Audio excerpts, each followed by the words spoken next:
라이브 시작하겠습니다. 오늘은 벌써 퀴즈가 989회, 이제 1000회가 얼마 안 남았어요. 11번 지나면 1000회입니다. 1000회. 그래서 예정 인원이 1000회가 누가 될지는 예정이 잡혀 있는데, 그래도 아직까지 변수가 좀 있죠. 오늘은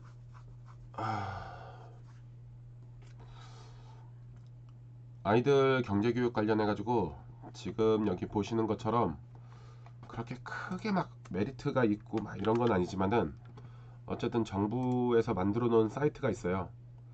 그래서 이 사이트는 한 번씩 들어가서 체크를 해보면 좋지 않을까 생각은 하긴 합니다. 그래서 이 사이트 들어가면은 이것저것 이제 클릭해서 이제 볼 수 있는데, 뭐 우리 집에서의 경제가 있어요, 시장 속의 경제가 숨어 있어요.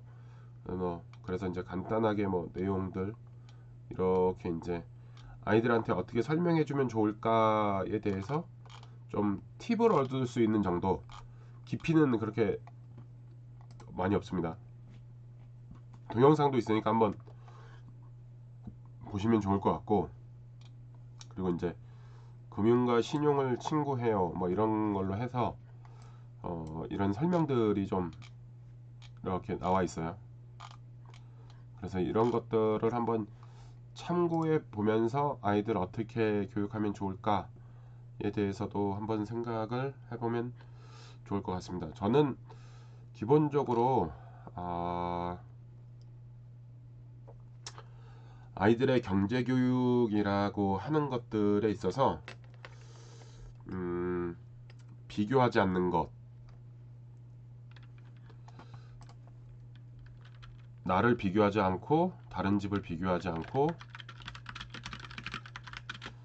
그게 경제 교육이라고 생각합니다. 그래서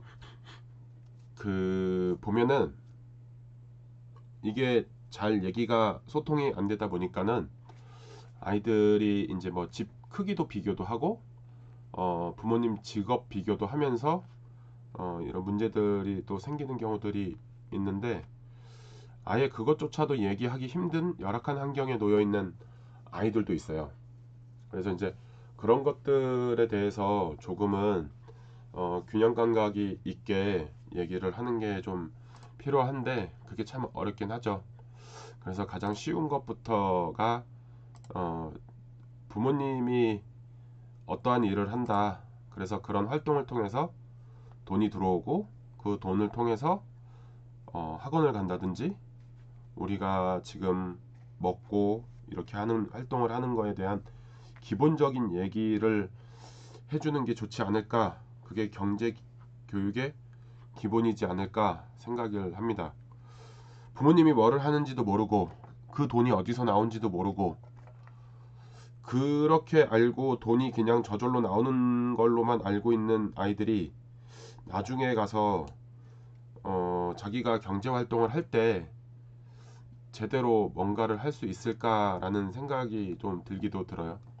돈이 얼마나 벌기가 힘들고, 그래서 우리 부모님은 많이 벌거나 적게 벌거나 하는 거가 왜 그렇게 어, 돈을 버는지, 아니면 돈을 조금 버는지에 대한 것들에 대해서 생각을 해보면서 동기부여도 되기도 하고, 그리고 내가 어떻게 좀 해야 되겠다라는 것들이 생활 경제가 돼야 되지 않을까 또 생각이 들기도 하기도 합니다.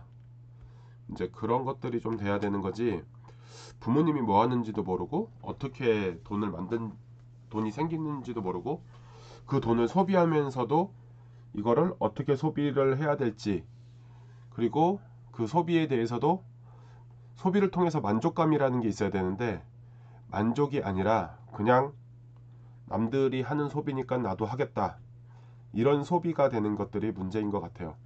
옆집 애가 그냥 뭐 장난감 사니까 나도 산다, 이런 것들은 소비의 근본적인 취지에 맞지는 않는 것 같아요. 소비를 통해서 만족감을 얻기 위해서 소비를 하는 건데, 그거는 아무런 그 만족감보다도 그냥 이거 그냥 때를 쓰면은 생기는 거, 그리고 이게 실증이 나면은 이거 그냥 안 쓰는 거.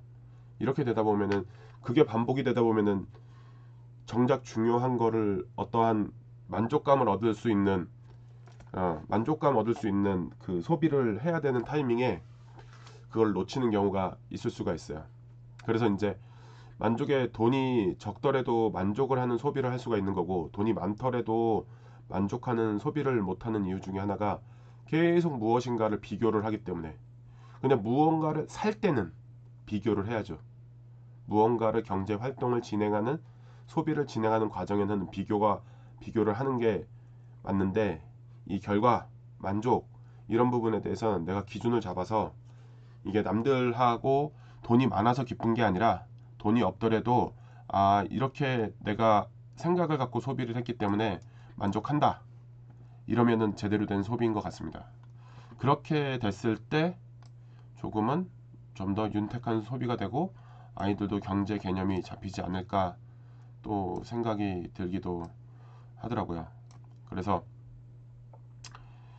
뭐 예를 들어서 자전거를 한참 타고 가다가 목이 말라서 물 한 병을 사 먹어도 그 물 한 병이 이렇게 좀 자전거 타고 나서 여러 가지 살 수도 있는데, 그 중에서 나는 물을 마시는 게 제일 이 순간에 만족스러워, 이러면 그걸로 족한 거예요. 굳이 여기에서 뭐 지금 뭐 게토레이니 뭐 이런 거를 먹어야 되지 않아? 이런 얘기 하는 게 아니라 자기 기준이라는 게 있는 거죠. 그래서 이제 기준을 좀 세우고 그거를 소비를 할 때 만족을 할 수 있는 그런 방편으로 얘기도 하고 기준도 잡아주고 하면은 좋을 것 같습니다. 그래서 오늘 퀴즈의 내용은 이렇게 좀 얘기를 간단하게 정리를 좀 해보고,